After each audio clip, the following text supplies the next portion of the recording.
Daniel Alves, tentativa de recuperação de bens em custódia e na véspera de julgamento em Espanha.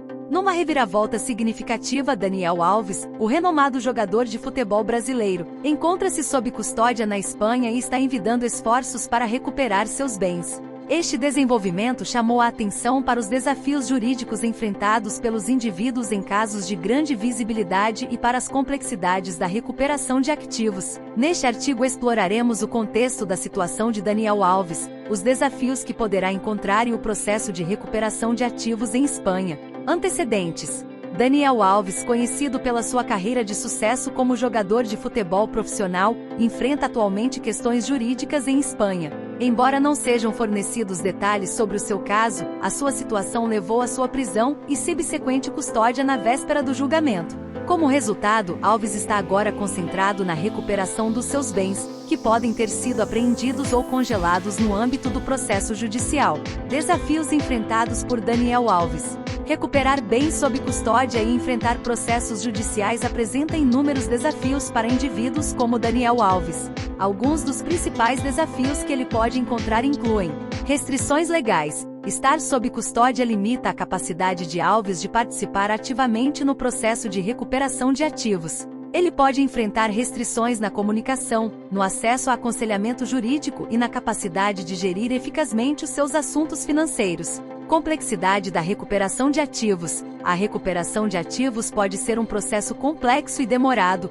envolvendo procedimentos legais, documentação e negociações. Requer coordenação entre várias entidades, incluindo agências de aplicação da lei, tribunais e instituições financeiras. Jurisdição internacional. Se os bens de Alves estiverem localizados em múltiplas jurisdições, o processo de recuperação torna-se ainda mais complexo. A cooperação e a coordenação internacionais podem ser necessárias para navegar em diferentes sistemas jurídicos e fazer cumprir sentenças ou ordens. Processo de recuperação de ativos em Espanha.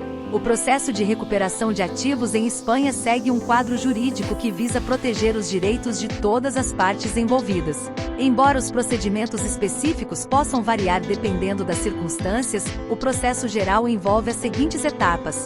Identificação de ativos. O primeiro passo na recuperação de ativos é identificar os ativos que estão sujeitos à recuperação. Isto pode incluir contas bancárias, imóveis, veículos ou outros bens valiosos pertencentes ou controlados pelo indivíduo.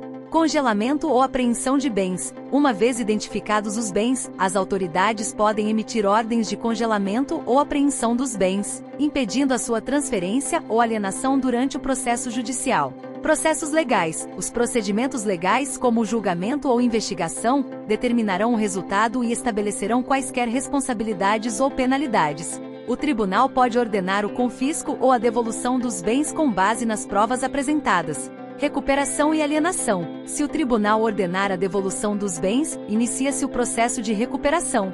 Os ativos podem ser liberados para o indivíduo ou vendidos para satisfazer quaisquer obrigações ou penalidades pendentes.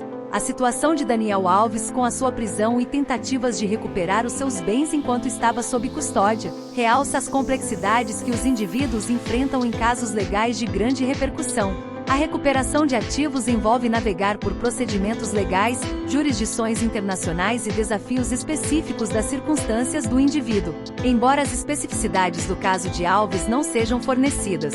É crucial reconhecer que a recuperação de ativos é um processo multifacetado que requer conhecimentos jurídicos, coordenação entre várias entidades e adesão aos quadros jurídicos das jurisdições relevantes. À medida que o processo judicial se desenrola, Alves contará com a sua equipa jurídica para defender os seus interesses, garantir o devido processo e navegar pelas complexidades da recuperação de ativos. Só o tempo dirá como se irá desenrolar a sua situação e se conseguirá recuperar os seus bens.